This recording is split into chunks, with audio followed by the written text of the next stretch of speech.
चुनावी नतीजों की सुर्खियां हम सब देखते हैं, लेकिन उन सुर्खियों के पीछे असली कहानी तो आंकड़ों में छिपी होती है। तो चलिए आज भोपाल मध्य विधानसभा क्षेत्र के जनादेश की परतें खोलते हैं और समझते हैं कि एक शहरी वोटर आखिर चाहता क्या है और असली शासन की चुनौतियां क्या हैं। तो कहानी शुरू होती है मध्य प्रदेश से, देश का दिल। और इस दिल के केंद्र में है भोपाल, एक ऐसा शहर जो राजनैतिक और सांस्कृतिक दोनों ही तरह से धड़कता है।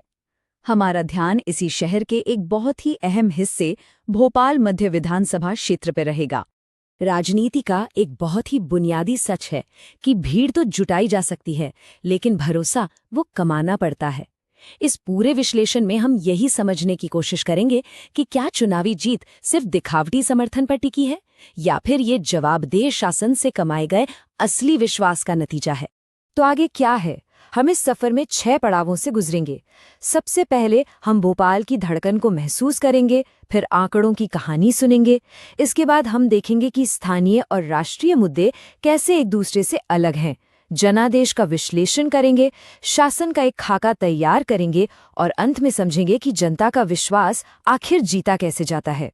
तो चलिए सबसे पहले जमीन पर उतरते हैं, समझते हैं इस निर्वाचन क्षेत्र की नब्ज को, यहाँ के लोगों को और उनके सामाजिक आर्थिक ताने बाने को। देखिए, भोपाल मध्य पूरी तरह से एक शहरी सीट है और इसकी राजनीति को समझने के लिए इसके सामाजिक समीकरण को समझना बहुत जरूरी है। यहाँ करीब 36% मुस्लिम मतदाता है, जो कि एक बहुत बड़ा और निर्णायक समूह है। लेकिन उनके साथ साथ ओबीसी और सवर्ण समुदायों की भी अच्छी खासी मौजूदगी है, जो इस सीट के समीकरण को और भी दिलचस्प बना देती है। तो यहाँ के लोगों की असल दिक्कतें क्या हैं? वो कौन सी बातें हैं जो हर रोज उन्हें परेशान करती हैं? बार बार बिजली का जाना, पानी की सप्लाई का कोई भरोसा नहीं, खराब सड़कें, बेरोजगारी। ये सिर्फ मुद्दे नहीं हैं, ये वो ठोस समस्याएं हैं जो लोगों के रहन सहन और उनकी गरिमा पर सीधा असर डालती हैं। और यहीं पर हमारे संवैधानिक मूल्य एक बड़ी भूमिका निभाते हैं। वो हमें याद दिलाते हैं कि राजनीतिक बहस जानकारी पर आधारित और जिम्मेदार होनी चाहिए। हर एक इंसान की गरिमा का सम्मान होना चाहिए और उनकी समस्याओं पर सिर्फ आरोप प्रत्यारोप नहीं, बल्कि हल निकालने की नीयत से बात होनी चाहिए। अच्छा, तो हमने जमीनी हकीकत तो समझ ली। अब जरा आंकड़ों की दुनिया में चलते हैं। देखते हैं कि नंबर्स क्या कहानी सुनाते हैं कि इस क्षेत्र का राजनैतिक मिजाज वक्त के साथ कैसे बदला है। इस टेबल पर एक नजर डालिए। 2008 और 2013 में ये सीट बीजेपी का मजबूत किला थी, लेकिन 2018 में कहानी बदल गई और तब से ये कांग्रेस के पास है। और सिर्फ यही नहीं, सबसे दिलचस्प बात है जीत का अंतर। देखिए कैसे ये 2500 से बढ़कर लगभग 16,000 तक पहुंच गया है। वोट शेयर के आंकड़े कहानी को और भी पेचीदा बनाते हैं। हाँ, 2023 में कांग्रेस का वोट शेयर थोड़ा सा बढ़ा, पर बीजेपी ने भी अपनी जमीन वापस पाने की कोशिश की है। इसका सीधा सा मतलब ये है कि मुकाबला कड़ा है। ये सीट किसी भी पार्टी के लिए टेकन फॉर ग्रांटेड नहीं है। 15,891 2023 की जीत का ये आंकड़ा, ये एक मजबूत बढ़त तो है, लेकिन इतनी भी नहीं कि इसे चुनौती न दी जा सके। और यहीं से असली रणनीति का खेल शुरू होता है। अब एक बहुत ही दिलचस्प सवाल पर आते हैं। ऐसा क्यों है कि इस क्षेत्र के लोग विधानसभा और लोकसभा में अलग अलग तरह से वोट करते हैं?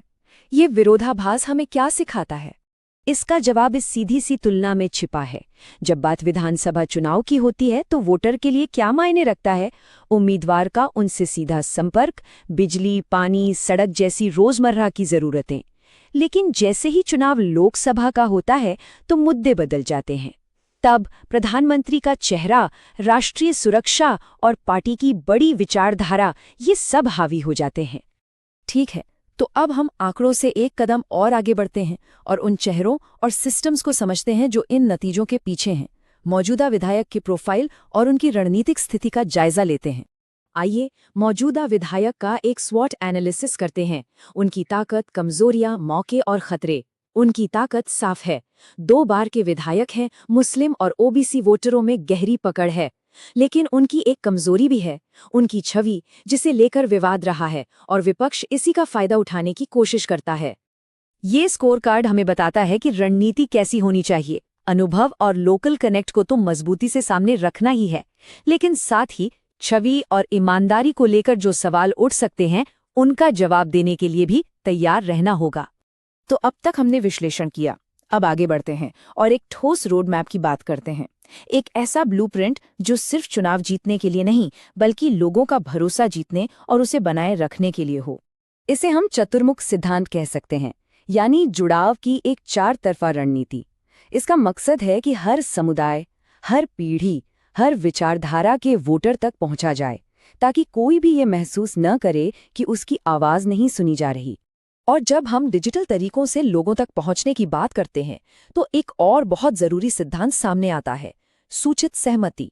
भारत के डीपीडीपी कानून के मुताबिक इसका सीधा सा मतलब है कि आप किसी भी व्यक्ति का डेटा इस्तेमाल करने से पहले उसकी साफ और सीधी इजाजत लें और उसे बताएं कि आप डेटा का इस्तेमाल किस लिए कर रहे हैं। लंबे समय का भरोसा इसी नींव पर बनता है। एक कामयाब अभियान कैसा दिखता है? ये 90 दिन का प्लान देखिए। पहले 30 दिन सिर्फ सुनना और टीम बनाना, अगले 30 दिन घर घर जाकर मुद्दों पर बात करना, फिर बड़े पैमाने पर मोबिलाइजेशन और आखिरी 10 दिनों में सारा फोकस वोटर को पोलिंग बूथ तक लाने पर। ये एक बहुत ही डिसिप्लिन्ड अप्रोच है। और आज के ज़माने में डिजिटल रणनीति के बिना काम नहीं चलता, लेकिन हर प्लेटफॉर्म का अपना एक रोल है।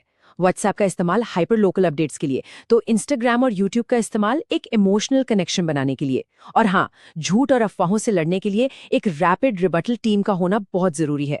चलिए अब इन सभी रणनीतिक धागों को एक साथ जोड़ते हैं और बात करते हैं उस अंतिम लक्ष्य की जो राजनीति का असल मकसद होना चाहिए, लोगों का भरोसा जीतना। आखिर में ये पूरी रणनीति इन 5 वादों पर आकर टिकती है। 24 घंटे बिजली, साफ पानी, बेरोजगारी भत्ता, महिलाओं की सुरक्षा और पारदर्शी शासन। इसे आप काम खुशहाल होया भी कह सकते हैं, यानी काम भी हुआ और खुशहाली भी आई। ये एक ऐसा वादा है जिसे लोग हर रोज अपनी जिंदगी में महसूस कर सकते हैं। तो आखिर में एक सवाल हमारे सामने खड़ा होता है, क्या असली और टिकाऊ जीत वो है जो सिर्फ चुनावी नतीजों में नहीं, बल्कि लोगों की रोजमर्रा की जिंदगी की समस्याओं को हल करने में दिखती है? इस पर सोचना जरूरी है।